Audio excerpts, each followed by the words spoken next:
Ele tem uma voz suave, vibrante e muito reconhecível. É um cantor talentoso e um dançarino inimitável. Tem 13 Grammys e é conhecido mundialmente como o rei do pop. No entanto, preferimos chamá-lo de Michael. Você está no Biographer Channel e hoje vamos contar sobre a jornada de vida de um grande artista. Com que idade Michael Jackson começou a cantar? O que aconteceu com sua pele? E qual foi o motivo de sua morte precoce? Sente-se confortavelmente e vamos nessa!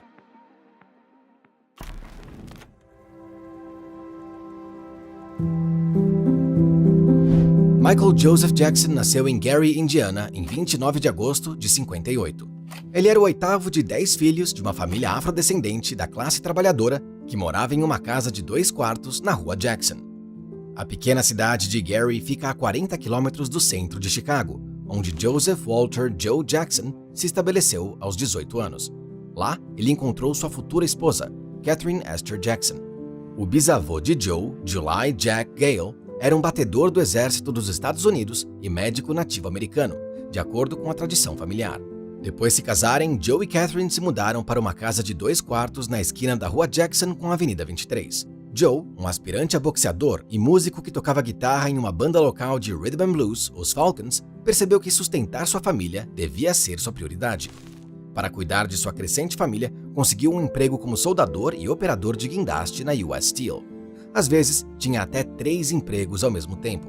Catherine era dona de casa e uma devota testemunha de Jeová.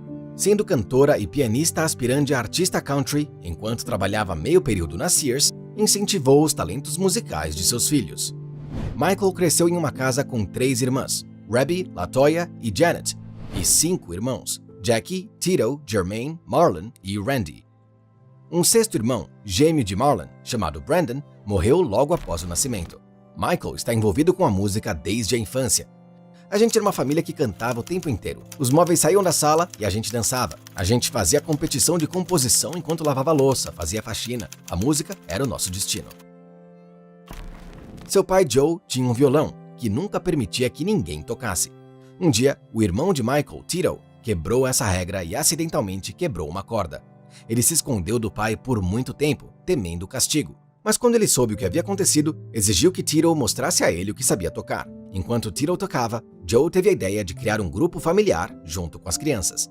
Em 1964, Michael se juntou aos Jackson Brothers como músico de apoio, tocando congas e pandeiro. Um grupo foi formado por seu pai e já incluía Jackie, Tito, Jermaine e Marlon. Michael tinha apenas 6 anos. Desde cedo, Michael aprendeu que sua infância era diferente das outras crianças. No livro de memórias You Are Not Alone, Michael Through a Brother's Eyes, seu irmão Jermaine relembrava como eles olhavam pela janela para as ruas decoradas no Natal. A gente via tudo isso de dentro de uma casa sem árvore, sem luz, sem nada. Nossa casinha pequena era a única, sem decoração. A gente achava que era a única em Gary, Indiana, mas a nossa mãe dizia que não, que havia outras casas e outras testemunhas de Jeová que não comemoravam o Natal. Mas isso não aliviava a nossa confusão. A gente via algo que nos fazia sentir bem, mas que diziam que não era bom pra gente. O pai era rígido e até cruel com o menino. Michael lembrou como seu pai repetidamente lhe dizia que ele tinha um nariz gordo e abusava dele física e emocionalmente durante os ensaios. Joe frequentemente se sentava em uma cadeira com um cinto na mão, pronto para punir a ele e seus irmãos enquanto ensaiavam. Joe afirmou mais tarde que não batia, mas regularmente dava palmadas em Michael. Sua mãe, Catherine, disse que, embora as palmadas passassem a ser consideradas abuso, era a forma mais comum de disciplinar as crianças durante os anos de crescimento de Michael. Jackie, Tito, Jermaine e Marlon negaram que o pai tenha abusado deles. Eles disseram que as surras, que eram mais difíceis para Michael porque era mais novo, os mantinham disciplinados e longe de problemas. Lembrando sua juventude, Michael disse ser solitário e isolado. Se algum de seus filhos andasse fora da linha, Joe rapidamente os punia. Certa vez, Michael disse a Oprah Winfrey que tinha tanto medo do pai que passava mal ao simplesmente vê-lo. Então, em uma entrevista para a TV em 2003, ele disse: "Eu só me lembro de ouvir a minha mãe gritando: 'Joe, você vai matar ele! Vai matar! Para com isso!'" Muitos anos depois, na cerimônia do Grammy, o mundialmente famoso Michael Jackson diria: "Minha infância foi tirada de mim. Não havia Natal, não havia aniversários, não foi uma infância normal. Não havia os prazeres normais da infância. Esses foram trocados por muito trabalho, luta e dor, e eventualmente sucesso material e profissional. Mas, como um preço terrível, eu não posso recriar essa parte da minha vida. e tampouco mudaria qualquer parte da minha vida. Mais tarde, Michael começou a dividir os vocais principais com Jermaine. O nome do grupo foi mudado para The Jackson 5. Em 65, o grupo ganhou um show de talentos. Michael dançou a canção Barefootin' de Robert Parker, de 65, e cantou My Girl, dos Temptations. Foi o primeiro sucesso na carreira da futura estrela. E Joe, o pai, rapidamente se tornou Joe, o gerente. O pai exigia que os filhos o chamassem de Joseph. Um capataz exigente, Joe fazia seus filhos passarem por longos e cansativos ensaios para tornar suas canções e apresentações perfeitas. Foi aquela infância conjunta que Michael odiaria pelo resto da vida. "Você me chama de Joseph", a irmã de Michael, Janet, lembrou-se de seu pai dizendo, depois que ela se referiu a ele como pai. "Eu sou Joseph para você." Os Jackson 5 viajaram pelo centro-oeste do país de 66 a 68. Frequentemente tocavam em auditórios locais, bailes escolares e vários clubes negros conhecidos como Chitlin Circuit, como banda de abertura para artistas como Sam and Dave, The OJs, Gladys Knight e Etta James. O Jackson 5 também se apresentava em clubes e bares de coquetéis. "Eu cresci no palco. Eu cresci em boates. Quando eu tinha 7, 8 anos, eu estava em boates. Eu via as strippers tirando as roupas, via brigas começarem, via as pessoas vomitando umas nas outras, eu via adultos agindo como porcos." Eles ganharam um show noturno amador semanal no Apollo Theater, no Harlem, durante uma turnê pela Costa Leste em agosto de 67. Joe decidiu tornar a banda profissional. Depois de alguns anos, assinaria um contrato em uma gravadora com artistas como Stevie Wonder, The Supremes e Smokey Robinson. Jackson 5 gravou várias canções para o selo Steel Town Records, de Gary. Eles lançaram seu primeiro single, Big Boy, em 68. E então, Bobby Taylor, do grupo Bobby Taylor and the Vancouvers, trouxe o Jackson 5 para a Motown. Eles se apresentaram para Taylor no Regal Theater de Chicago ao fim daquele ano. Taylor produziu algumas de suas primeiras gravações, incluindo uma versão de Who's Lovin' You. A família Jackson mudou-se para Los Angeles após assinar contrato com a Motown. No ano seguinte, os executivos da Motown decidiram que Diana Ross deveria apresentar o Jackson 5 ao público, enviando um novo produto da Motown de sua linha de produção. Jackson 5 aparecia pela primeira vez na TV em 69, durante o concurso Miss Black America, realizando um cover de It's Your Thing. A Rolling Stones, mais tarde, destacaria o jovem Michael como um prodígio com dons musicais avassaladores, que rapidamente emergiu como a atração central e vocalista principal.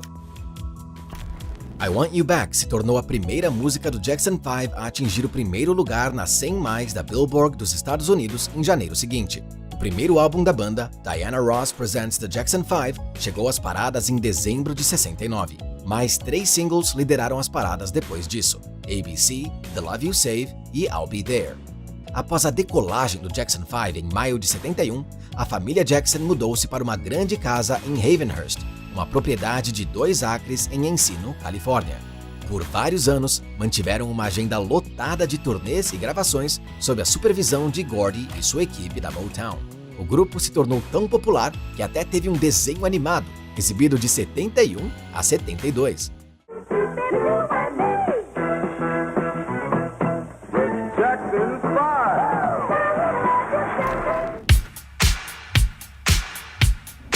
Ao mesmo tempo, Michael começou sua carreira musical solo aos 13 anos.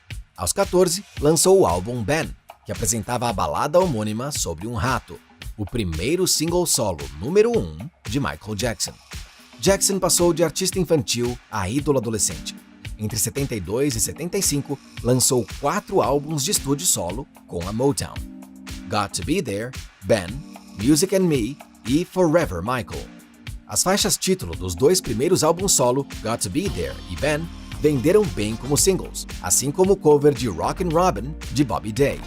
Michael teve uma longa conexão com Jackson 5. Com o tempo, foram descritos como um exemplo de ponta de artistas crossover negros. O grupo vendeu mais de 100 milhões de discos em todo o mundo.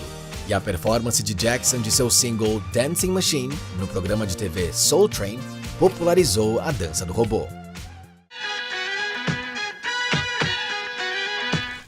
Apesar do grande sucesso do grupo, havia problemas nos bastidores.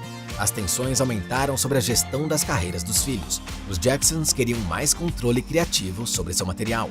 A banda encerrou oficialmente seu contrato com a Motown em 76.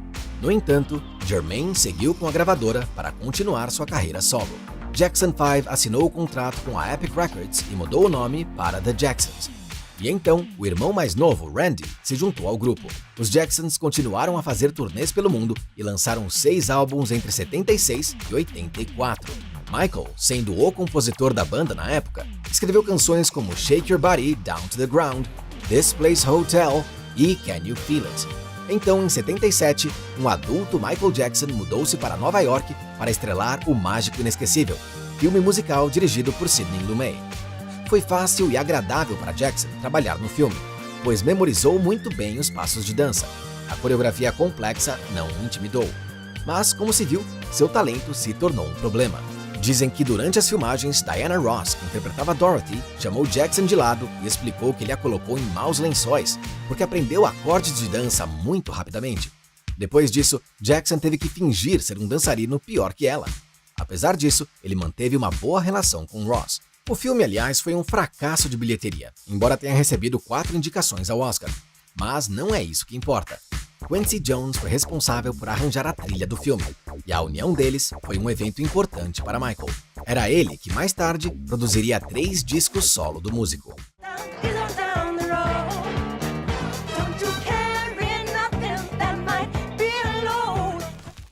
O quinto álbum solo de Michael, Off the Wall, foi lançado em 79.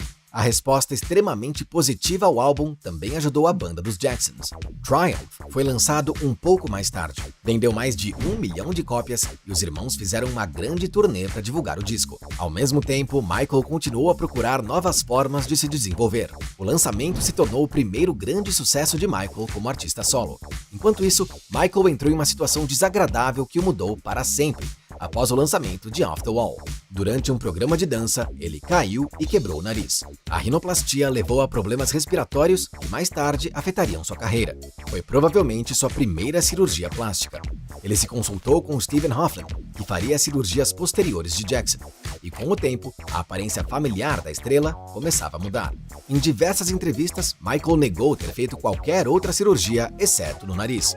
Em uma entrevista de 2002 para a ABC News, Michael afirmou: "Não fiz nenhuma cirurgia plástica no rosto, exceto pelo nariz. Isso me ajudou a respirar melhor para que eu pudesse atingir notas mais altas." Michael Jackson recebeu 3 American Music Awards por seu trabalho solo em 1980. Também ganhou um Grammy de melhor performance vocal R&B masculina em 79, com Don't Stop Till You Get Enough. Jackson sentiu que Off the Wall precisava ter impacto e estava determinado a superar as expectativas com seu próximo lançamento. Foi incrível como as desanimadoras Music and Me e Forever Michael o levaram até a fenomenal Off the Wall. A mistura contagiante de pop e funk veio como um trovão no mundo da música. O álbum incluía o single vencedor do Grammy Don't Stop Till You Get Enough, bem como sucessos como Rock With You e She's Out of My Life.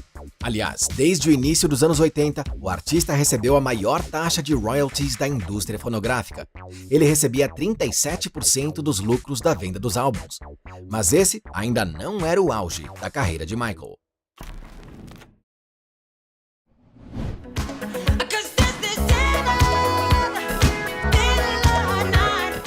O álbum Thriller foi lançado em 82. Tornou-se imediatamente o álbum mais vendido da história, com 7 sucessos nos top 10. Permaneceu nas paradas por 80 semanas, 37 das quais em primeiro lugar. Cerca de 70 milhões de cópias foram vendidas em todo o mundo. Além do sucesso comercial sem precedentes, Thriller recebeu 12 indicações no 26º Grammy Awards e ganhou 8, estabelecendo um recorde. O sucesso de Jackson demonstrou a natureza variada de seu trabalho. Por seu trabalho como compositor, recebeu um Grammy de melhor música de Rhythm and Blues por Billie Jean. Também foi homenageado pelos singles Thriller como melhor performance vocal pop masculina e Beat It como melhor performance vocal masculina de rock. Michael dividiu o prêmio de álbum do ano com o coprodutor Quincy Jones. Havia também a faixa conjunta de Jackson com Paul McCartney, The Girl Is Mine, que quase alcançou o topo das paradas pop. Aqui está como Paul McCartney relembrou o início da colaboração. Michael originally rang me, said, "Do you want to make some hits?" And I said, "Yeah, sure I do, you know." So he came over, we agreed to meet here. Michael originally fancied writing some stuff with me, and I thought it was a good idea. So he came over here to England and we just hung out for a little while and got to know each other a bit, and ended up writing 2 songs. O single auto-intitulado do álbum Thriller recebeu um elaborado videoclipe. John Landis dirigiu o vídeo com um toque de terror que apresentava cenas de dança complexas, efeitos especiais e uma dublagem do ator Vincent Price. O clipe foi um grande sucesso, só aumentando as vendas de um disco já bem sucedido. Depois disso, a metamorfose de Jackson tornou-se muito mais do que apenas uma declaração artística. Jackson passou de humano para lobisomem, para humano, para zumbi e de volta para humano no vídeo de sucesso. Era como se estivesse usando aquela história para antecipar o próximo drama da mudança na vida real. Enquanto isso, em 83, Michael fez sua última turnê com os irmãos, divulgando o álbum Victory. Um dos maiores sucessos do disco foi o dueto de Jackson com Mick Jagger em State of Shock. Jagger lembrou: "Ele fez a gente praticar escalas por 2 horas e depois gravamos os vocais em 2 tomadas. Quando ele me enviou a faixa finalizada mais tarde, eu fiquei meio desapontado com a produção e a mixagem, mas eu acho que ele é um cantor muito bom." Provavelmente Mick substituiu outra lenda naquela música. Michael Jackson estava gravando músicas no estúdio com o cantor do Queen, Freddie Mercury, para seu álbum conjunto de 81 a 83. De acordo com o empresário do Queen, Jim Beach, a amizade entre eles azedou quando Michael trouxe uma lhama para o estúdio. Ele também estava frustrado com o uso de drogas de Mercury. Suas composições conjuntas foram lançadas apenas em 2014, após a morte de ambos os músicos. Após o lançamento de Victory, Michael e seus irmãos apareceram em Motown 25, Yesterday, Today, Forever, no especial de televisão da NBC. Jackson apresentou seu hit número 1, Billie Jean, e mostrou ao mundo seu movimento de dança Moonwalk, que logo se tornaria famoso. Ao contrário da crença popular, Jackson não o inventou. Bill Bailey e Jeffrey Daniel usaram o passo muito antes, e foi de Daniel que Michael observou o movimento e pediu que ele o ensinasse. Eu já praticava o Moonwalk há algum tempo. Eu me dei conta em nossa cozinha que finalmente eu faria o Moonwalk em público na Motown 25. O Moonwalk já estava nas ruas na época, mas eu aprimorei um pouco quando fiz na TV. Começou como um passo de breakdance, um tipo de coisa popping que os garotos negros criaram dançando nas esquinas do gueto.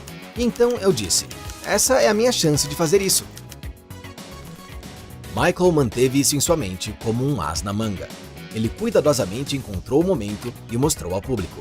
E então se tornou o divulgador número 1 do Moonwalk.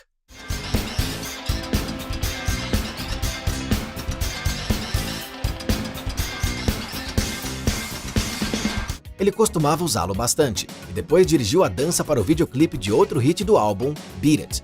A propósito, Jackson é o único músico no American Dancers Hall of Fame. Seu estilo coreográfico único é famoso até hoje. Eu sempre soube dançar, disse ele mais de uma vez. A coreografia já estava presente nas primeiras apresentações de Jackson como parte do Jackson 5. Ele se lembra que quando era criança, sozinho nos bastidores, assistia a todos os headliners e aprendia com eles o máximo possível. Olhava para seus pés, o que faziam com as mãos, como seguravam o microfone, tentando entender o motivo. O menino não perdeu nenhum único passo, nenhum movimento, giro, torção, emoção ou meio movimento. Essa era sua educação e sua recreação. Billie Jean lhe rendeu sua primeira indicação ao Emmy. A apresentação foi comparada às performances de Elvis Presley e dos Beatles no The Ed Sullivan Show. Se tiver interesse em conhecer os detalhes da vida do rei do rock, clique no link no canto superior direito da tela. E se quiser saber mais sobre a vida de Mick Jagger ou Sir Paul McCartney, não deixe de escrever sobre isso nos comentários. Sempre lemos tudo e ouvimos seus conselhos. O sucesso transformou Jackson em uma força dominante na cultura pop global e consolidou seu status de rei do pop. Jackson tinha a maior taxa de royalties da indústria musical na época, com cerca de $2 para cada álbum vendido, equivalente a $5 em 2022, ele estava obtendo lucros recordes. E então houve bonecos criados e baseados na aparência de Michael, $12 cada. Um documentário sobre o clipe, The Making of Michael Jackson's Thriller, ganhou o Grammy de melhor vídeo musical no mesmo ano. O New York Times escreveu: "No mundo da música pop, existe Michael Jackson e todo o resto." A Time descreveu a influência de Jackson naquele ponto como estrela de discos, rádio, vídeo de rock, uma equipe de resgate de um homem só para o mundo da música, um compositor que define o ritmo por uma década, um dançarino com os pés mais extravagantes da rua, um cantor que ultrapassa todos os limites de bom gosto, estilo e cor. Em 14 de maio de 84, o presidente Ronald Reagan presenteou Jackson com um prêmio por sua instituição de caridade que apoiava usuários de drogas e álcool. Em reconhecimento ao seu apoio à campanha de prevenção de direção alcoolizada do Ad Council e da National Highway Traffic Safety Administration, Michael permitiu o uso de Beat It em seus anúncios sociais. Jackson não perdeu a oportunidade de atuar em filmes e em comerciais. Em novembro de 83, ele e seus irmãos fizeram parceria com a PepsiCo em um acordo de publicidade de $5 milhões, que marcou um endosso recorde de celebridades. Seria aproximadamente $13,5 milhões hoje. A banda precisava do dinheiro para cobrir os custos de uma grande turnê. A primeira campanha da Pepsi nos Estados Unidos de 83 a 84 se concentrou na nova geração e incluiu patrocínios de turnês, eventos de relações públicas e muito mais. Jackson ajudou a criar o anúncio e sugeriu que sua música Billie Jean fosse usada como jingle com uma ligeira mudança na letra. Michael e os outros membros dos Jacksons filmaram o comercial da Pepsi em 27 de janeiro de 84. Michael, que não bebia Pepsi, deveria estrelar 2 comerciais. Ele se certificou de que seu rosto aparecesse o mínimo possível, para não chamar atenção para si mesmo. Houve um constrangimento no set de um dos vídeos. Durante uma simulação de show na frente dos fãs, a pirotecnia acidentalmente incendiou o cabelo de Michael, causando queimaduras de 2º grau em seu couro cabeludo. Jackson passou por um tratamento para esconder as cicatrizes e também fez outra rinoplastia. A Pepsi resolveu o incidente fora do tribunal e Michael doou $1,5 milhão de sua compensação ao Broadman Medical Center. Mais tarde, assinou um novo contrato de $10 milhões com a Pepsi. Também trabalhou com LA Gear, Suzuki e Sony. Michael era altruísta e frequentemente doou grandes somas para a caridade a partir de então. Durante uma mesma turnê, por exemplo, os Jacksons inventaram um esquema para receber uma receita adicional com a venda de ingressos. E isso significava receber uma transferência de $120 ao invés de 30, para participar de uma loteria com a chance de obter 4 bilhetes. A devolução dos fundos aos perdedores levaria de 6 a 8 semanas. E os irmãos esperavam ganhar de $10 a $12 milhões só com os juros acumulados. Apenas Michael se opôs a tal ideia. Ele percebeu que o preço do ingresso de $30 já era mais alto do que a de maioria dos artistas em turnê, e isso só piorou com a compra de 4 ingressos. Isso tornou os ingressos inacessíveis para muitos dos fãs afrodescendentes de Michael, que não tinham segurança financeira. No entanto, ao final de junho, os formulários para solicitar ingressos para o primeiro show em Kansas City apareceram nos jornais. Os fãs faziam fila nas lojas antes mesmo de abrirem. Então, Michael deu uma entrevista coletiva e anunciou mudanças na organização da turnê. Muitas pessoas estão tendo problemas para conseguir ingressos. Outro dia eu recebi uma carta de uma fã do Texas chamada LaDonna Jones. Ela estava economizando dinheiro de bicos para comprar uma passagem, mas com o sistema de turismo transformado, ela teria que comprar 4 passagens e não tinha como pagar isso. Então pedimos ao promotor que criasse uma nova forma de distribuição de ingressos, uma que não exigisse mais uma ordem de pagamento. Michael pediu ao promotor que parasse de vender ingressos pelo correio o mais rápido possível, para que ninguém pagasse até que recebessem um ingresso. Mais importante ainda, decidiu doar todo o dinheiro ganho com a apresentação da banda para instituições de caridade. A turnê vendeu um número recorde de ingressos, apesar do alto preço. O cantor doou aproximadamente de $3 a $5 milhões. A propósito, Michael ficou desapontado porque o seu ídolo James Brown recusou seu convite para se juntar à banda no palco do Madison Square Garden, em Nova York, devido à indignação contínua de Brown com a loteria de ingressos. Mesmo antes da turnê terminar, os irmãos viajaram para os shows em carros diferentes, aviões diferentes, ficaram em andares diferentes de seus hotéis e se recusaram a falar uns com os outros a caminho dos shows. A partir desse ponto, Michael era frequentemente representado por 2 advogados. Havia outro para Jermaine e mais um para Jackie, Tito e Marlon. Foi a pior experiência que Michael já teve com seus irmãos. Alguns ficaram com ciúmes, houve negação, toda a gama de emoções humanas. Durante o show final da Victory Tour no Dodge Stadium, em Los Angeles, Jackson anunciou sua separação dos Jacksons. O New York Times estava absolutamente certo quando escreveu: "No mundo da música pop, existe Michael Jackson e todo o resto." O trabalho de caridade de Michael continuou quando ele lançou We Are the World no ano seguinte, coescrito com Lionel Richie. O single arrecadou fundos para famílias pobres dos Estados Unidos e da África. Estrelas como Lionel Richie, Ray Charles, Bob Dylan, Willie Nelson, Bruce Springsteen e Tina Turner também participaram do projeto. A faixa arrecadou 63 milhões de dólares, equivalente a 158,7 milhões em 2021, e se tornou um dos singles mais vendidos de todos os tempos, chegando a 20 milhões de cópias. Além disso, a canção ganhou 4 prêmios Grammy em 85.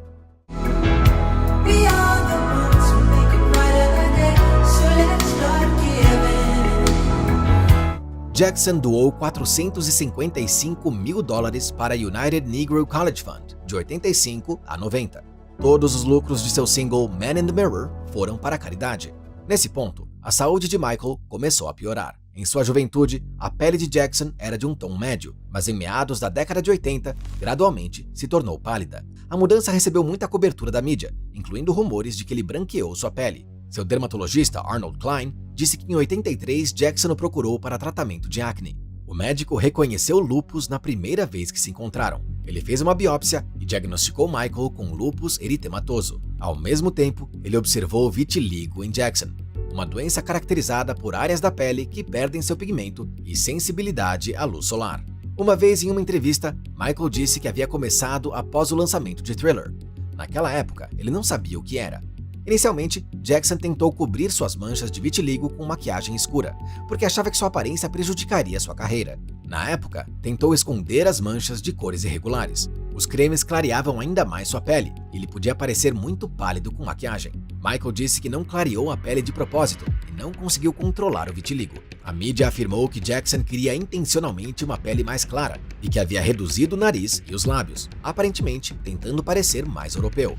A gota d'água para a mudança da cor de pele de Michael foi o lançamento de Black or White. Parecia ao público que o artista estava provocando os fãs. Tudo isso por causa de sua cor de pele no vídeo. Em uma entrevista com Oprah Winfrey, Michael negou essas alegações, dizendo: "Não existe clareamento de pele, eu nunca vi isso. Eu tenho uma doença que destrói a pigmentação da pele. É algo que eu não posso evitar. Mas quando as pessoas inventam histórias de que eu não quero ser quem eu sou, isso me magoa." Em sua autobiografia de 88 e entrevista em 93, Michael afirmou ter feito 2 operações de rinoplastia e uma operação de fissura no queixo, mas nada mais. Mencionou que perdeu peso no início dos anos 80 devido a uma dieta para atingir a forma de um dançarino magro. Foi relatado que Michael frequentemente se sentia tonto. Também havia rumores de que ele sofria de anorexia nervosa. Períodos de perda de peso se tornaram um problema recorrente mais tarde em sua vida. Em 86, os tabloides relataram que Jackson dormia em uma câmara hiperbárica de oxigênio para retardar o envelhecimento e o retrataram deitado em uma caixa de vidro. A alegação era falsa e os tabloides relataram que ele mesmo espalhou a história. Também relataram que Jackson se injetava com hormônios femininos para manter a voz aguda e os pelos faciais finos. Você acha que isso pode ser verdade? Com o tempo após a morte de Jackson, cremes aprovados pelo FDA para o tratamento de vitiligo foram encontrados em sua casa. Os cremes removem e clareiam o pigmento restante. No programa de TV, Klein disse que o vitiligo se tornou muito grave. Era difícil cobri-lo com maquiagem e sua pele precisava ser despigmentada com cremes. A condição permaneceu estável, mas Jackson teve que repetir o tratamento de tempos em tempos. Foi difícil escurecer a pele despigmentada. A despigmentação causava sensibilidade permanente e extrema ao sol, o que colocava os pacientes em risco de contrair melanoma, e eram aconselhados a fazer exames anuais de câncer. Portanto, Jackson frequentemente escondia sua pele com mangas compridas e calças e aparecia ao sol sob um guarda-chuva. Em meados dos anos 80, Michael Jackson manteve um chimpanzé chamado Bubbles como animal de estimação. Ele o comprou de um centro de pesquisa no Texas e viajava com ele. Bubbles também se tornou uma estrela da mídia. Michael levou o chimpanzé em uma turnê pelo Japão e a mídia o retratou como um aspirante a personagem de desenho animado da Disney que faz amizade com os bichos.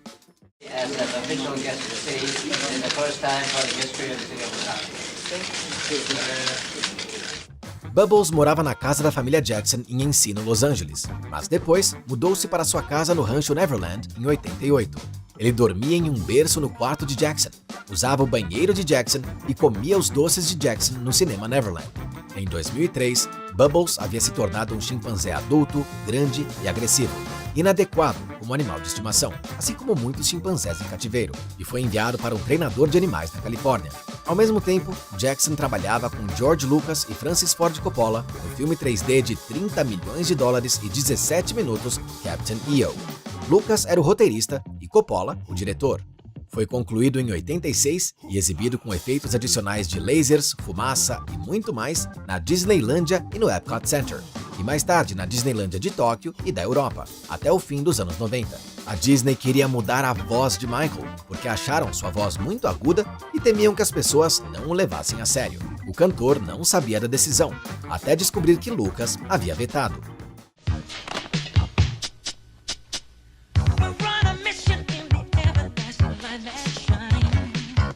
Em 87, Jackson deixou para trás as Testemunhas de Jeová. Talvez tenha sido porque algumas testemunhas se opuseram ao vídeo de Thriller. Mesmo assim, por muito tempo, Michael não lançou novos álbuns. Finalmente, após 5 anos de espera, Michael lançou um novo álbum chamado Bad. Muitos esperavam que ele repetisse o grande sucesso do anterior, e estavam certos. O lançamento foi uma continuação de Thriller e alcançou o topo das paradas com um recorde de 5 sucessos número 1. I Just Can't Stop Loving You, Bad, The Way You Make Me Feel, Man in the Mirror e Dirty Diana. A faixa título do álbum foi apoiada por um videoclipe dirigido por Martin Scorsese. A outra faixa popular de Michael, Smooth Criminal, ficou apenas em 7º lugar, mas foi amada por fãs em todo o mundo.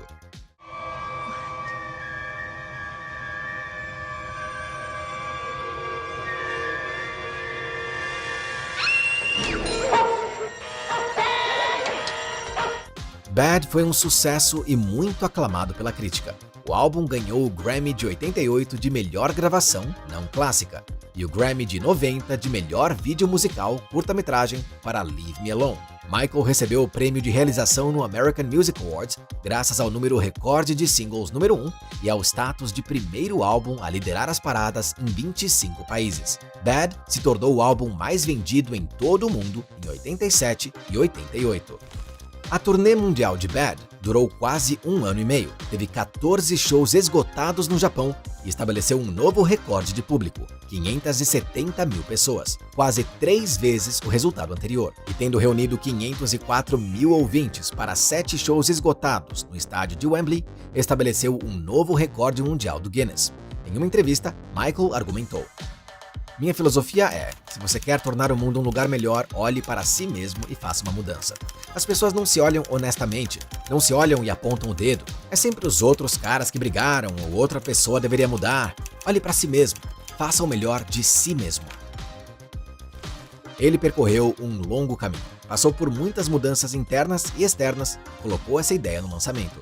Na mesma entrevista, perguntaram a Michael se ele ficava feliz quando se olhava no espelho. Ele disse que nunca está totalmente satisfeito. Sempre desejou que o mundo pudesse ser um lugar melhor. Esperava fazer isso com sua música para trazer felicidade e alegria. Elas só precisavam de um pouco de paz em suas vidas.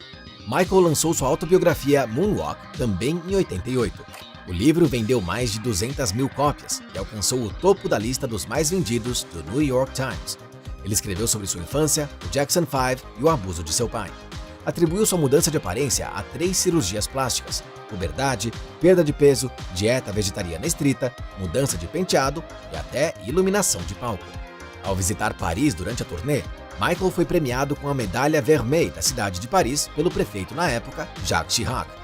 Já em outubro, lançou o filme Moonwalker, que contou com filmagens ao vivo e curtas-metragens com Jackson e Joe Pesci. Tornou-se o vídeo mais vendido nos Estados Unidos e foi certificado 8 vezes platina nos Estados Unidos pela RIAA.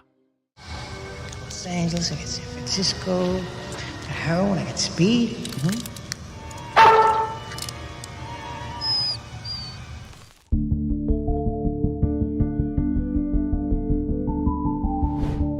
Michael Jackson comprou 2.700 acres ou 11 quilômetros quadrados de terra perto de Santa Inês, Califórnia, para construir uma nova casa em março de 88. A terra estava coberta de plátanos e carvalhos. Também ficava perto da costa, com brisas frescas e solo úmido. Vinhedos cercavam o território. A propriedade ficava na orla da Floresta Nacional de Los Padres. Ele investiu 17 milhões de dólares, cerca de 40 milhões de hoje, e construiu uma roda gigante, um carrossel, um lago com cascata, uma ferrovia, um cinema para 50 espectadores, quadras de basquete e tênis e um zoológico com elefantes, girafas, chimpanzés, crocodilos, cobras e um urso. Frequentemente, os hóspedes visitavam o rancho, entre os quais muitas crianças, incluindo uma bem famosa. Ready? No! I'm crazy for doing this. Okay, no, you gotta stretch it. Mac, you gotta... Ele trouxe 46 crianças de todo o mundo para o Congresso Mundial de Crianças em 95. A propriedade originalmente se chamava Sycamore Valley Ranch. Jackson a renomeou Neverland, a terra mágica onde as crianças nunca crescem, do livro Peter Pan. Durante sua estada no rancho, Michael literalmente cultivava o clima carnavalesco, divertindo-se com as crianças, provavelmente tentando recuperar a diversão que perdeu na infância. Quando o arquiteto do futuro Neverland, Tony Urquidez, recebeu uma ligação de Jackson, não acreditou a princípio e desligou em sua cara. Quando Michael lhe contou sobre seus planos de construção, Urquidez ficou chocado. Ele lembrou: ele não era do tipo exigente, mas sim um garotinho que queria as coisas imediatamente. A gente tinha equipes trabalhando todas as horas do dia e dava pra ver que Michael estava animado. Ele me pressionou bastante, mas era um tipo diferente de pressão, uma pressão divertida. Michael me dava uma visão mental do que queria e eu tinha liberdade de criar. Enquanto isso, apresentar You Were There na comemoração do 60º aniversário de Sammy Davis Jr. rendeu a Jackson uma segunda indicação ao Emmy. Michael se tornou o artista mais vendido dos anos 80. O chamavam de Rei do Pop. O apelido literalmente grudou nele. Quando Elizabeth Taylor o presenteou com o prêmio Soul Train Heritage em 89, ela o chamou de o verdadeiro rei do pop, rock e soul. O presidente George H.W. Bush o designou artista da década na Casa Branca. Em março de 91, Jackson estendeu seu contrato com a Sony e lançou seu 8º álbum chamado Dangerous, coproduzido com Teddy Riley. Foi simbólico que se tornou 8 vezes platina nos Estados Unidos. No ano seguinte, tornou-se o álbum mais vendido do ano em todo o mundo. Claro, não teve um sucesso tão fenomenal quanto o anterior, mas algumas músicas ficaram no topo das paradas mundiais, e Black or White até ficou em primeiro lugar por 7 semanas.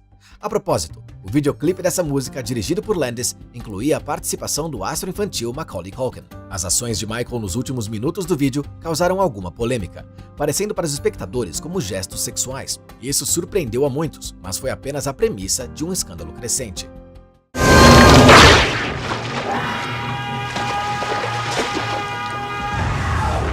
O ano de 92 foi produtivo não no campo musical, mas no campo social. Michael abriu a fundação Heal the World. Sua instituição de caridade levava crianças carentes a ranchos para desfrutar passeios em parques temáticos e enviava milhões de dólares em todo o mundo para ajudar crianças ameaçadas pela guerra, pobreza e doenças. Em julho, Michael publicou seu segundo livro, Dancing the Dream, uma coleção de poesias. Após a morte do porta-voz e amigo com AIDS Ryan White, Michael implorou a administração da gala inaugural de Bill Clinton para alocar mais dinheiro para a caridade e pesquisa de HIV e AIDS. Então, o músico foi para a África. Ele havia visitado anteriormente em 74 com o Jackson 5. Durante sua primeira parada no Gabão, cumprimentou mais de 100 mil pessoas. Alguns carregavam cartazes dizendo "Bem-vindo à sua casa, Michael". Ele recebeu o oficial da Ordem Nacional do Mérito do presidente Omar Bongo. E durante uma viagem à Costa do Marfim, Jackson foi coreado Rei Sunny por um chefe tribal. Michael agradeceu aos altos funcionários em francês e inglês, assinou documentos que confirmavam sua realeza, presidiu as danças cerimoniais e sentou-se no trono de ouro. Em uma entrevista, ele descreveu a viagem. "Para mim é como o alvorecer da civilização. É o primeiro lugar onde a sociedade existiu. Eu tenho visto muito amor. Acho que existe essa conexão porque é a raiz de todo o ritmo. De tudo. É a nossa casa." Inspirado pela viagem, sugeriu que a música começou com a natureza. Música é natureza. Os pássaros fazem música, os oceanos fazem música, o vento faz música. Qualquer som natural é música. E foi aí que começou. Michael disse: "Estamos apenas fazendo uma réplica da natureza, que são os sons que ouvimos lá fora." Nesse ínterim, a música de Jackson ainda era popular e se apresentou em vários grandes eventos no ano seguinte, incluindo o show do intervalo do Super Bowl 27. O desempenho do intervalo atraiu mais espectadores do que o jogo em si. No mês de janeiro seguinte, Michael Jackson recebeu 3 American Music Awards, álbum de pop rock favorito, single de soul R&B favorito e foi o primeiro a ganhar o International Artist Award of Excellence. Em fevereiro, ganhou o Living Legend Award no 35º Grammy Awards e compareceu à premiação acompanhado com Brooke Shields. Os relacionamentos de Michael eram complicados. Namorou a vencedora do Oscar Tatum O'Neal. Se tornaram amigos quando ela tinha 12 e ele 17. Mas em 82, o relacionamento esfriou. Então, Michael conheceu Brooke Shields e eventualmente considerou se casar, mas Shields nunca se animou muito com a ideia. Certa vez, ela disse a Michael: "Você me tem pro resto da vida, não precisa casar comigo." ele também teve um breve relacionamento com Madonna. Segundo ela e Michael não passaram de 3 encontros e um beijo de língua. Segundo rumores, ele namorou brevemente Shayna Mangatal e Whitney Houston, com quem queria se casar rapidamente. Em agosto de 93, a carreira de Michael deu uma guinada e provavelmente mudou para sempre. O menino Jordan Chandler, de 13 anos, e seu pai, Evan Chandler, acusaram o cantor de abuso sexual infantil. Essas primeiras premissas encontraram uma sequência negativa. Jordan afirmou que ele e Michael Jackson se beijaram, se masturbaram e fizeram sexo oral. A mãe do menino inicialmente disse à polícia que não acreditava que Jackson o tivesse molestado, mas depois de alguns dias, sua posição mudou. Até a irmã mais velha de Michael, LaToya, o acusou de pedofilia, embora mais tarde admitiria que seu ex-marido a fez dizer isso. Alguns dias depois, a polícia revistou a casa de Jackson e encontrou 2 livros de arte de grande formato, nos quais meninos brincavam, corriam e nadavam em vários graus de nudez. Michael negou saber sobre o conteúdo dos livros e alegou que, se foram encontrados na casa, alguém deve tê-los enviado para ele, mas que ele não abriu. Então, Jordan Chandler deu à polícia uma descrição dos órgãos genitais de Jackson. Houve uma revista humilhante da estrela, mas o júri concluiu que a descrição não correspondia. Em janeiro, Michael fez um acordo extrajudicial com os Chandlers por $23 milhões. Mas o processo criminal nunca foi iniciado, devido à falta de outras provas além do depoimento de Jordan. There have been many disgusting statements made recently concerning allegations of improper conduct on my part. These statements about me are totally false. As I have maintained from the very beginning, I am hoping for a speedy end to this horrifying experience to which I have been subjected. Michael tornou-se dependente de analgésicos, que tomou durante cirurgias reconstrutivas no couro cabeludo após a lesão. Começou novamente a tomar pílulas para lidar com o estresse das acusações de agressão sexual que se acumularam. No outono de 93, cancelou o restante da turnê Dangerous, devido a problemas de saúde, estresse e dependência de analgésicos. No final do ano, Michael já estava cansado de relacionamentos fracassados e queria muito começar uma família. Portanto, o cantor pediu Lisa Marie Presley, filha de Elvis Presley, em casamento por telefone. Michael conheceu Lisa quando ele tinha 16 e ela 6. Eles cresceram e, após um jantar privado em Los Angeles, em 92, seu relacionamento começou. Eles se falavam ao telefone todos os dias durante um ano. O casal se casou em 26 de maio de 94 em La Vega, República Dominicana. Foi o primeiro casamento de Michael, mas infelizmente não durou muito. O casamento não foi apenas um segredo por muitas semanas, mas alguns fatos sobre a união deles foram surpreendentes. Por exemplo, eles dormiam em quartos separados, apesar de sua química na tela. O MTV Video Music Awards de 94 é lembrado por seu casamento. Não hesitaram em dar as mãos e se beijar na frente de 250 milhões de pessoas assistindo na TV. O beijo, visto em todo o mundo, levou Lisa Marie a acreditar que Michael a usou para fazer do beijo deles um motivo de conversa por décadas. Lisa Marie não concordou em ter filhos porque ele era emocionalmente imaturo, e se divorciaram um ano e meio depois devido a diferenças irreconciliáveis. Looking into the future, and I was thinking, I don't ever want to get into a custody battle with him. I don't want to do this. I don't want to go head to head with him. So I need to make sure that everything around is good. I had children. I knew bringing children into certain circumstances, you have to make sure everything's safe and secured and okay. And I wanted to make sure that he and I were really, really united because we were going to be up against so much. Em entrevista a Oprah, Presley revelou que ela e Jackson tentaram se reconciliar periodicamente nos 4 anos seguintes ao divórcio, mas foi difícil. Os tabloides não paravam por causa do escândalo sexual e escreveram que o relacionamento do casal não era real. Durante esse tempo, Michael deveria escrever a música para o videogame da Sega Genesis Sonic 3, mas deixou o projeto quando as alegações de violência surgiram, e ele não foi acreditado. Ele era fã de Sonic e colaborou com a Sega em 90 no jogo de arcade Moonwalker. Portanto, pela primeira vez, sentiu as consequências desagradáveis da cultura do cancelamento, que ainda não havia se tornado um fenômeno comum naquela época. A carreira musical foi diminuindo gradativamente, mas o intérprete ainda tinha algo a dizer à sociedade.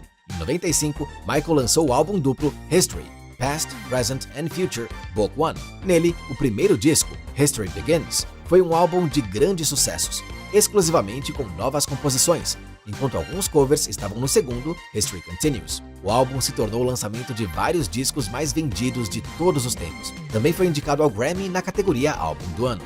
O testemunho de um músico cuja autopiedade agora se iguala a seu talento.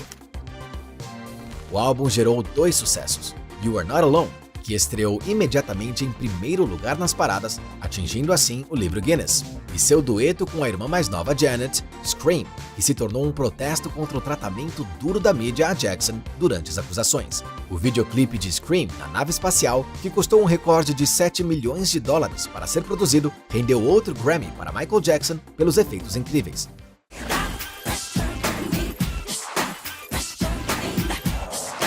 Outra faixa do álbum, They Don't Care About Us, atraiu duras críticas por usar declarações antissemitas nas letras. Então, na música original, estavam as palavras "Jew me, sue me, everybody do me, kick me, hike me, don't you black or white me". Pouco depois de ser criticado pela Liga Antidifamação e outros, Michael os reescreveu e publicou a música com as falas alteradas. Ao fim do ano, Michael estava ensaiando uma apresentação na TV e, de repente, desmaiou. Provavelmente devido a um ataque de pânico por estresse. O músico foi levado para o hospital. Lisa Marie vinha visitá-lo de vez em quando, mas mesmo assim havia discórdia entre eles, o que resultou em um rápido divórcio. Outra faixa memorável do álbum foi Earth Song, lembrado por causa de um incidente. Antes disso, a composição liderava o Singles Chart britânico na véspera de Natal. Michael deveria aparecer e apresentar a música no Brit Awards em 96. Sua apresentação foi interrompida pelo cantor do pop, Jarvis Cocker. Foi seu protesto contra a persona semelhante a Cristo de Jackson.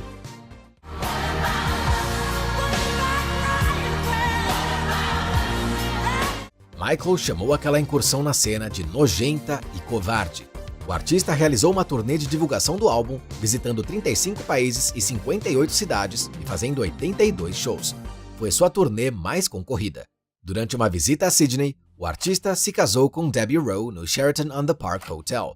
Inicialmente, o casal se conheceu quando ela trabalhava como assistente de seu dermatologista. Uma amizade começou e ela propôs a Michael que fosse a mãe de seus filhos, depois que Lisa Marie Presley se recusou a ter filhos com ele. Quando Michael se divorciou de Lisa, Debbie Rowe estava grávida de 6 meses de seu filho e eles logo se casaram. Michael Joseph Jackson Jr. nasceu em 13 de fevereiro de 97, e um ano depois, o casal teve seu segundo filho.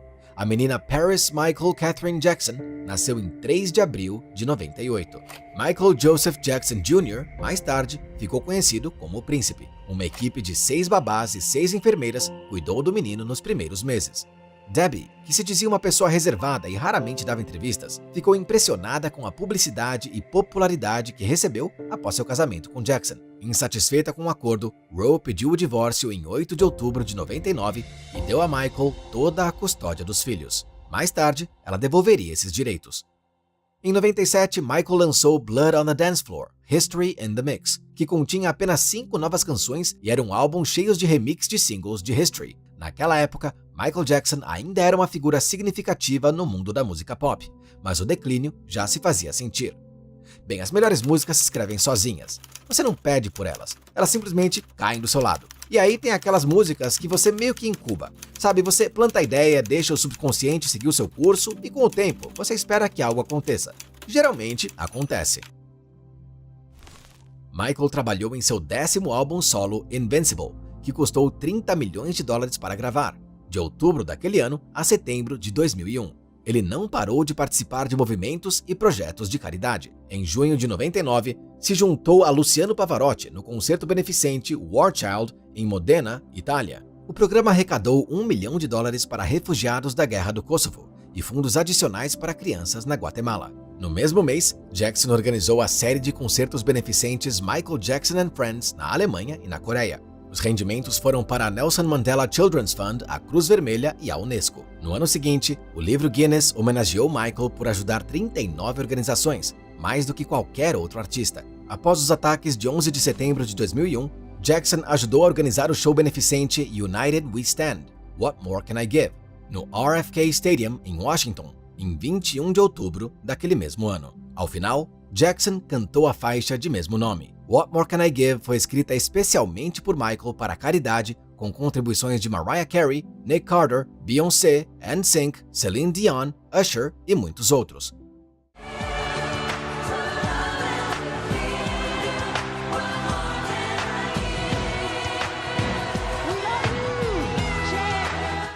O lançamento de Invincible foi precedido por uma disputa entre Michael e sua gravadora, a Sony Music Entertainment. O cantor esperava que as licenças das gravações master de seus álbuns voltassem para ele no início dos anos 2000, após o qual ele poderia divulgar o material como quisesse e ficar com os lucros. Mas as cláusulas do contrato sugeriam uma data de retorno alguns anos depois. Jackson pediu a rescisão antecipada do contrato. Como resultado, Invincible foi lançado em 30 de outubro de 2001. Foi o primeiro álbum completo de Michael Jackson em 6 anos e o último álbum de material original lançado pelo artista durante sua vida. Ele estreou como número 1 em 13 países e vendeu 8 milhões de cópias em todo o mundo, ganhando disco de platina duplo nos Estados Unidos. Logo em janeiro, Michael ganhou seu 22º American Music Award de Artista do Século. Mais tarde, uma barriga de aluguel anônima deu à luz seu terceiro filho, Prince Michael Jackson II, apelidado de Blanket. No mesmo ano, por algum motivo, Michael pendurou a criança mostrando-a sobre a grade da varanda de um quarto de hotel em Berlim. Seu quarto ficava no 4º andar. O ato atraiu fortes críticas da mídia. Michael se desculpou, chamando o incidente de um erro terrível e explicou: "Estávamos esperando por milhares de fãs lá embaixo, e eles gritavam que queriam ver meu filho, então eu fiz a gentileza de deixá-los ver. Eu estava fazendo algo por inocência." Em abril de 2002, Michael deu um de seus últimos shows ao vivo. Se apresentou no Apollo Theater com um concerto beneficente para o Comitê Nacional Democrata e o ex-presidente Bill Clinton. Os $2,5 milhões arrecadados durante Michael Jackson Live at the Apollo foram para encorajar os cidadãos dos Estados Unidos a votar. A reputação do artista estava caindo e as notícias constantes o prejudicavam. Em julho, Michael chamou o presidente da Sony Music, Tommy Mottola, de racista e muito diabólico. Alguém que explora artistas negros para seu próprio ganho. Durante a National Action Network de Al Sharpton, no Harlem, Sharpton lançou uma investigação para saber se Mottola explorava artistas negros. Jackson acusou Mottola de ter chamado seu colega Irv Gotti de, abre aspas, preto gordo, fecha aspas. Em resposta, a Sony chamou as declarações de ridículas, cruéis e ofensivas, e defendeu Mottola como o homem que apoiou a carreira de Michael por muitos anos. Como resultado, a Sony se recusou a renovar o contrato com o artista. Michael disse uma vez em uma entrevista: "Qualquer pintor ou escultor, eles pintam, fazem o seu melhor trabalho entre os 60 e os 70. Mas no mundo da música, alguns desses grandes artistas ficam perplexos, porque abusam de si mesmos e de sua tenra idade tão cedo, com todas essas coisas malucas que bebem, tomam pílulas. Isso não é bom." Por mais triste que fosse perceber, Michael Jackson estava se tornando cada vez mais associado a essa afirmação. Se antes a carreira do artista apenas desacelerava, agora desabava visivelmente, e era quase impossível de segurar.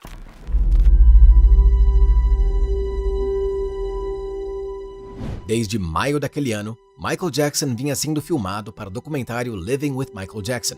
O jornalista britânico Martin Bashir e sua equipe de documentaristas passaram vários meses com o cantor e filmaram sua vida. O filme foi lançado na TV em fevereiro de 2003 e devolveu Michael ao violento escândalo sexual. Bashir o convenceu a discutir seu relacionamento com as crianças. Jackson disse que as crianças continuaram a dormir em seu rancho mesmo após as acusações de 93. Também disse que às vezes dormia com as crianças em sua cama. O filme mostrava Michael de mãos dadas e discutindo as condições de sono com um menino de 12 anos.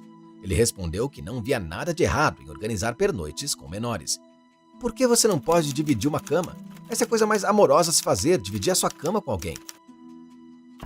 Michael insistiu que as festas de pijama não eram sexuais e que suas palavras foram mal interpretadas, mas a mídia explodiu com acusações e polêmicas. Em dezembro, as autoridades de Santa Bárbara acusaram Jackson com 7 parágrafos de abuso sexual infantil e 2 parágrafos de drogar o menor Gavin Arvizo com bebidas alcoólicas. Ele foi acusado de conduta indecente com menor, tentativa de conduta indecente, uso de álcool para facilitar o abuso sexual, conspiração para sequestrar uma criança, cárcere privado e extorsão. Você consegue acreditar nisso? Claro que Jackson negou as acusações e se declarou inocente. O julgamento O Povo vs. Jackson começou em 31 de janeiro de 2005 em Santa Maria, Califórnia. Enquanto durou a audiência, Michael ficou muito estressado, o que acabou afetando sua saúde. O cantor emagreceu ainda mais. No final do julgamento, em maio, se tornou um recluso. Se condenado, poderia pegar até 20 anos de prisão. Como resultado, o julgamento de 2005 se tornou um circo da mídia, com fãs, detratores e equipes de filmagem cercando o tribunal. Mais de 130 pessoas testemunharam, incluindo Macaulay Culkin. O ator disse ao tribunal que era amigo de Jackson quando adolescente e nunca teve problemas durante sua estada no Rancho Neverland. O acusador de Jackson apareceu no tribunal em vídeo e descreveu como ele recebeu vinho e foi molestado. No entanto, o júri notou inconsistências em seu depoimento, bem como no depoimento de sua mãe. Como resultado, Michael Jackson foi considerado inocente de todas as acusações. Pouco depois, mudou-se para o Bahrein como convidado pessoal do Sheikh Abdullah. Defendant not guilty of conspiracy as charged in count 1 of the indictment, dated June 13th, 2005, foreperson number 80. O julgamento arruinou sua reputação e suas finanças caíram em desuso. O príncipe do Bahrein ajudou a estrela do pop a pagar suas contas legais e de serviços públicos e o convidou para seu país. No Bahrein, o príncipe assumiu as despesas do cantor e construiu um estúdio de gravação para ele. Em troca, Michael supostamente prometeu colaborar com a gravadora Al Khalifa em seu novo álbum, escrever uma autobiografia e encenar uma peça. No entanto, o lançamento nunca foi concluído. Jackson logo enfrentou um processo de $7 milhões de seu amigo por não cumprir suas promessas e foi forçado a deixar o Bahrein. Além disso, em 2006, Michael enfrentou dificuldades financeiras. Gerentes financeiros imploraram que ele se livrasse de parte de sua participação no catálogo da ATV para evitar falência de empréstimo. A casa principal do Rancho Neverland foi fechada para economizar dinheiro, e o próprio rancho foi dado como fiança para o empréstimo. Aproximadamente 30 funcionários de Jackson não receberam seus salários em dia, e os atrasos totalizaram $306 mil. Jackson teve que pagar uma multa de $100 mil.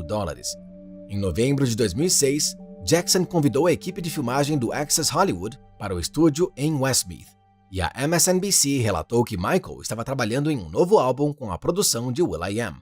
Em 15 de novembro, Michael cantou We Are the World no World Music Awards em Londres e aceitou o Diamond Award por vender mais de 100 milhões de discos. Essa acabou sendo a última aparição pública de Michael. Em dezembro, ele voltou aos Estados Unidos e compareceu ao funeral de sua maior inspiração e ídolo, James Brown, em Augusta, na Geórgia. No outono de 2007, o novo álbum de Michael ainda estava em desenvolvimento. Do novo material, Jackson e a Sony lançaram apenas Thriller 25 para o 25º aniversário do álbum em 2008, com 2 remixes e os singles The Girl Is Mine 2008 e Wanna Be Starting Something 2008. As coisas ficaram cada vez piores. A Fortress Investments ameaçou o artista com a execução de uma hipoteca do Rancho Neverland, que era fiança para empréstimos. Como resultado, Michael transferiu a propriedade do Rancho Neverland para a Sycamore Valley Ranch Company LLC e ganhou $35 milhões. Ele então providenciou para que sua coleção de memorabilia de mais de 1.000 itens fosse leiloada na Julian's Auction House.